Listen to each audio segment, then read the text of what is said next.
ya mujib yawwa shirye-shiryen azumi shirye-shiryen masha Allah ana ta fama masha Allah saura second April aka ce ba azumi ba there's a week insha Allah wallahi Allah ta'ala ya samu amin amin Allah ya nuna mana amin amin gashi kuma azumi ya karato ni gaskiya I'm so much addicted to social media kuma ga azumi dai an malamai na ta faɗakarwa da sauransu mutum yana buƙatar ya samu time tsakanin shi da ubangijin shi a raya dare a raya ƙur'ani da sauransu so wace irin shara za ka iya ba mu ni da ire-ire na waɗanda muka zama so much addicted to wayoyinmu social media facebook whatsapp ga sunan dai abubuwan da sai a hankali kawai so ban sani ba wace irin shawara za ka iya ba mu wacce za ta iya amfana cikin azumi da beyond azumi ma mutum ya zama yana ribatar lokutan shi. Gaskiya kowa ma zan iya cewa yanzu yana da addiction na social media ni kaina kusan zan iya cewa ma na fi kowa amma ta hanyoyi da na rage yawanci gaskiya ya kasance na ciccire wasu abubuwa a wayata sannan kuma na san lokacin da nake danna waya na san lokacin da bana danna waya kamar yanzu ina tuki ba da na danna waya ko kuma an kira ni ina kan abun hawa ba da na daga so in ka iya saba daga dan wayannan kananan lokacin da dama wani aikin kake in kaga ka iya yin wannan so shine mataki na farko na wajen denawa ba ka ce yau rana daya zan ajiye waya ta gudan dena ta so sai kaga kana koma so yawanci a lokacin azumi akan ba mutum shawara kamar tun da lokacin azumin kafin a karya azumin zan ce to ni ba zan hau wani social media platform kaza ba kamar let's say Instagram tun da ba kai kake control din abin da yake faruwa ba sai in ce to ba zan hau Instagram ba amma zan hau WhatsApp tun da na san abokaina ne yawanci za su saka abin wa'azi ne da faɗakarwa so nan zan so sai ka zaɓi social media handle shafuffukan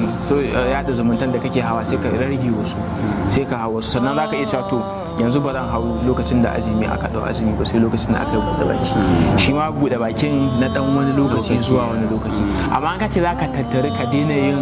social media ɗin ga baki daya kana farawa ba ka yi kwana uku ba za ka koma saboda kawai wani zai zo ya same ka kaga a gefe yana danna waya shi saboda inda ka je yanzu dole sai ka gona danna waya so za a tuna mara taka da ce kamar kai kaɗai ne a wani waje to shine so ba sai dai mutum ya rage sai dai mutum ya rage ko kuma ya canja wani abu da yake ka san ka ce mutum kai ya zauna yin social media ka ce yayi me in ya fara da yayi awa daya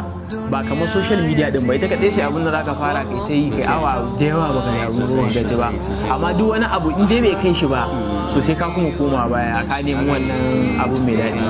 so akwai yan abubuwa kaɗan da ka ɗan iya yi wajen kai batta ba caji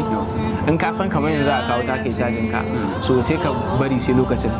ke amfani da ita saboda yawan jona waya kana caji da ita yana ƙara ma na gani tsayin lokutan da zaka dauka kana yi sannan kuma zaka iya canja wajen caji kamar kana a wani ɗakin zaka iya kai ta wani ɗakin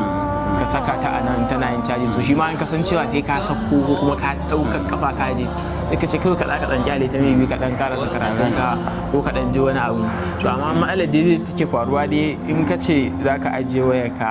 ta social media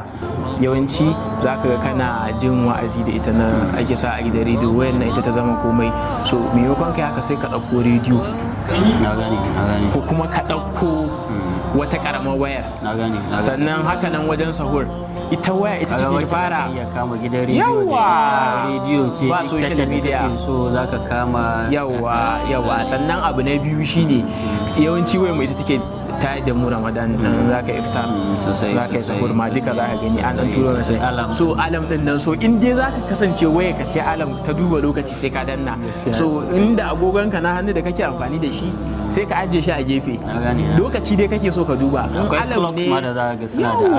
yawa so amma ka ga wannan ya dan yi mana nisa wani ma zai ce ai sai ya je ya so ina zai siya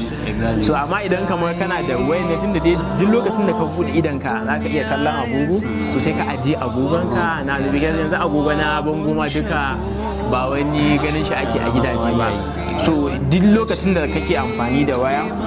za ka dudduba wani lokaci ne ba a san amfani da waya sai ka daina amfani da waya wannan lokacin so za ka rage kamar bayan an ida ta sallah ga mutum ya ta koya sha duba wani lokaci zai duba wani azkar din shi zai yi so amma dai din in ka duba ina lokutan bayan sallah asham ka san za ka yi asham da daddare da ake da an ce tarawih ne in an zo za a yi sahur albarkashi ake nasu amma za ga mutane suna danna waya so ka zaɓi wasu lokuta da yake da mahimmanci a lokacin azumin da aka faɗa suna da albarka ka ce to a wannan lokutan ba zan danna waya ba masu iyali ma tun da yawa kansa timetable yawa kanka jadawali ma ita kanta waya kamar yadda aka ce karatu din an ce ka dinga yin shi da daddare ko kuma ka dinga yin shi kaza ita ma wannan especially masu iyali za ka ga cewa to in dai ana zaune ana cin abinci so ka gode wa Allah da abincin da ya baka wani na nema sai ka ce ba za ka danna waya ba sai ka ci gaba da mu'amala da mutane kuma ga wannan sannan wani abu da bi shine za ka iya cire duk kudinka daga account ɗinka a cire su in dai da data da social media duk masu datar da kake da su ka goge number su ka bari sai ka je gidansu ka kwankwasa ka ce a bani data sannan ko kuma kai musu sharadi ka ce ko ku sayan mun da data ka ce kan ku sayan mun da data Ramadan ne ku taimaka mu sai da sai ka tashi ka je ka nemi wanda zai sama datar kansa yawa zaka dinga jin kyashin zaka dinga jin wannan kiwar zuwa din so dama abin da ake so ka sa wani abu da zai kasance tsakaninka da samun abun shinge shi ba wani abu ne da zai hana ka gaba ki ba amma dai dan rage sai zai rage so wannan shine dai gaskiya shawarwari kuma kowa akwai wanda zai mai aiki za ta iya wannan ka gwada bai ma aiki ba sai ka kuma gwada kuma za ka kuma yadda ka taba ambata ne wani canjin wajen cajin ma yana iya rage ka iya maybe kana caji normally a ƙasa kake caji in gidanka bene ne ka koma yi a sama maybe rayuwar ka take irin wannan zai dauke kanka ma daga kan waya sosai maybe ka sa cajin kuma ka sa ta a silent ko da things like that kana wani abu mai muhimmanci kaga ba za ta zama ba ta zama ba wannan kuma mu ma din tsakanin mu al'umma sai mun rage yawan amfani ba ka tsammaci mutum kullun ya kasance na hira da kai kamar da ya saba lokacin azumi ba idan ka gabe ma magana ba ka ji ba daɗi kiliya ya ɗauki wannan janyewa ga ma'amala da social media da so mu ma muka dan taimaka wa juna wajen cewa na gane cewa baya nan online to shike na sai in hakura sai na gani maybe text message zai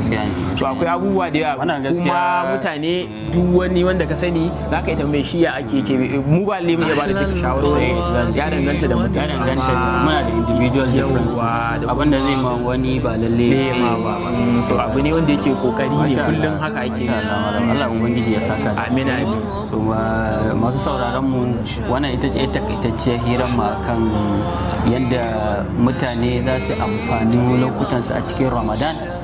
su rage social media da amfani da waya a gabatar da lokutan wajen bautar ubangiji mai da manzo sallallahu alaihi wasallam yake cewa cikin hadisi sahihi man sama ramadana imanan wa ihtisaban